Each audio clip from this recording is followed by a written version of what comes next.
नमस्कार। आज हम बात करेंगे नवाज़ शरीफ जो पाकिस्तान के 3 बार प्रधानमंत्री रहे हैं, उनकी 4 साल बाद पाकिस्तान में वापसी हुई है।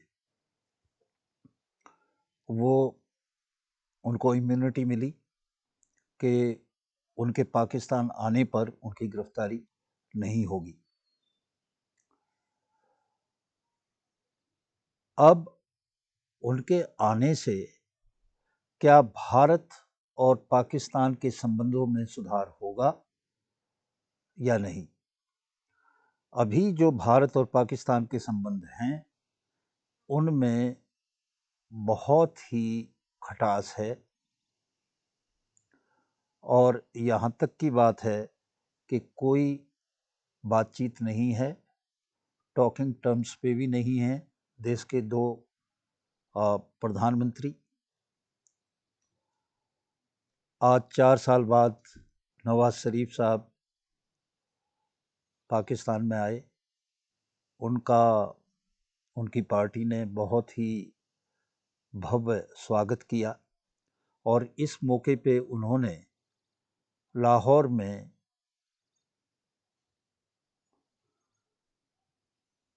मीनार पाकिस्तान पर और सफ़ेद कबूतर भी छोड़े।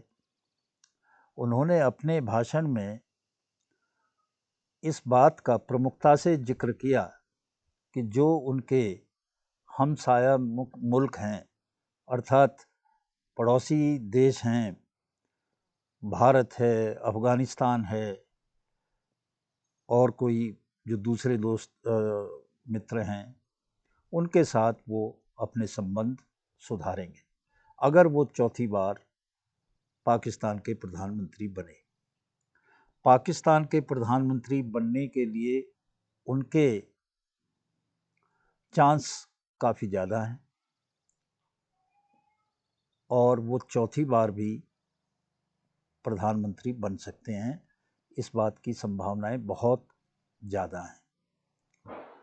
अब सवाल उठता है कि संबंध उनके आने से कैसे बेहतर हो सकते हैं।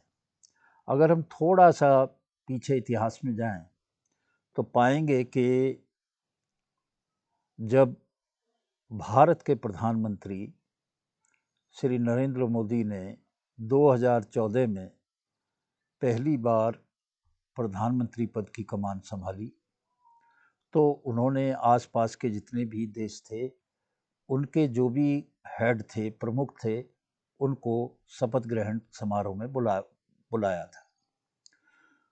उसमें नवाज़ शरीफ साहब भी आए थे। ये एक बहुत ही अच्छा कदम था, अच्छी पहल थी और नरेंद्र मोदी ने इस बात का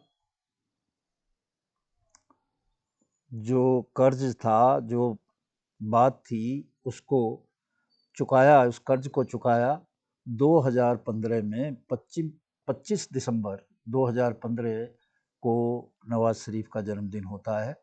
उस दिन वो जब अफ़गानिस्तान यात्रा से आ रहे थे तो उन्होंने अचानक एक मैसेज भेजा नवाज़ शरीफ साहब को कि वो उनके पास आना चाहते हैं।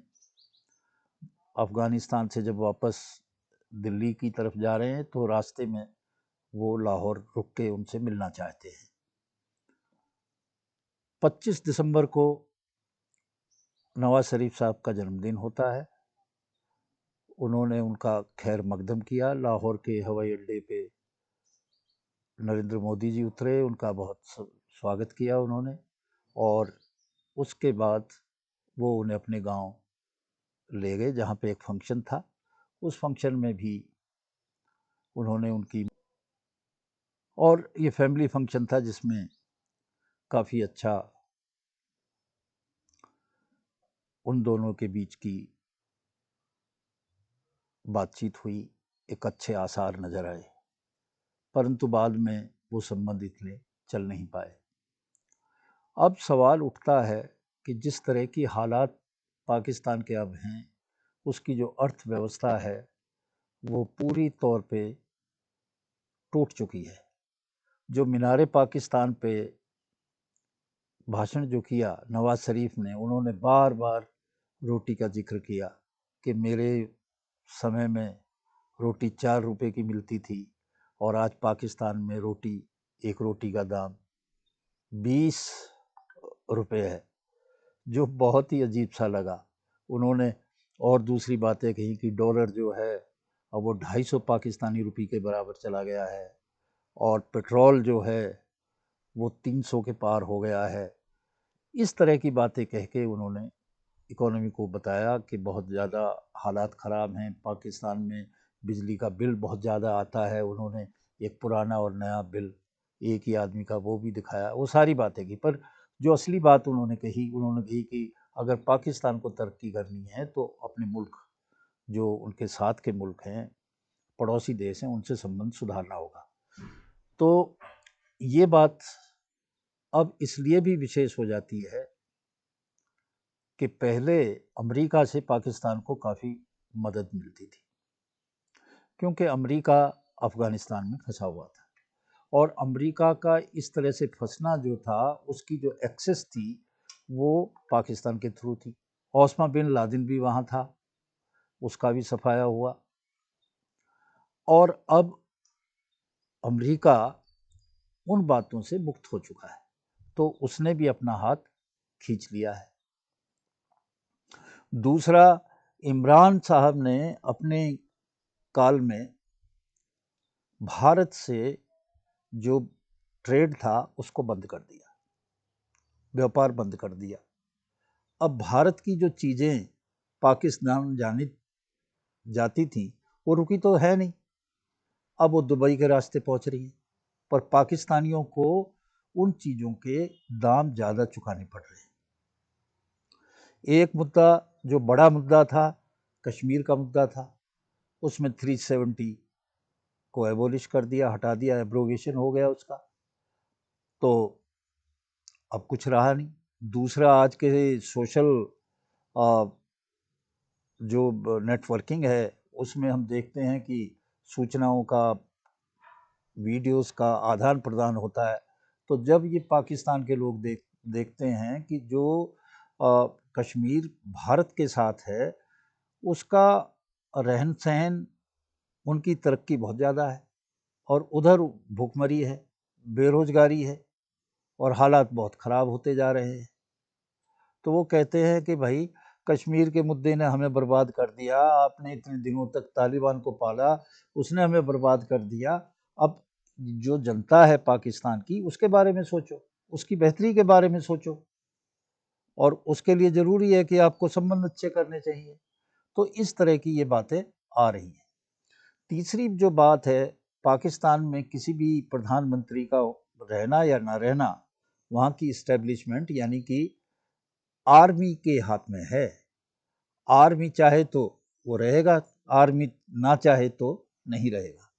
अभी तक चाहे ये डेमोक्रेसी के हिसाब से बैठे हों, वोटों के हिसाब से बैठे हों, पर बिना आर्मी के सहायता के कोई भी पाकिस्तान का प्रधानमंत्री नहीं बन सकता। अब जिस तरह से इमरान ने आर्मी की आलोचना की, आर्मी चीफ की आलोचना की बाजवा के समय में, और बहुत सारी उनके खिलाफ ओपन होके बातें करी, तो आर्मी इस वक्त इमरान से रुष्ट है। अब ये लगता है कि नवाज शरीफ और आर्मी के बीच में कोई बातचीत हो चुकी है और आर्मी भी अब नवाज शरीफ को लाने के लिए उतारू है। तो पूरी संभावना है कि नवाज शरीफ चौथी बार भी प्रधानमंत्री बनेंगे पाकिस्तान के, और बैकग्राउंड को देखें और उसको देखें तो संबंध सुधरेंगे। यहाँ तक की बात है कि जो पुराने चीफ थे बाजवा, उन्होंने भी भारत से अच्छे संबंध सुधारने की बात कही थी। उस वक्त उन लोगों ने उसको धर मारा था। अब आर्मी भी साथ है, परंतु यहाँ पे एक सबसे बड़ा अड़चन जो नवाज शरीफ के आड़े आएगा वो है वहाँ के मुल्ला। मुल्ला कभी नहीं चाहेंगे कि भारत से पाकिस्तान के संबंध सुधर जाएं। उनको किस तरह से ये टैकल करते हैं, कैसे उनसे उनको अपने साथ लेके चलते हैं, ये देखने की बात है।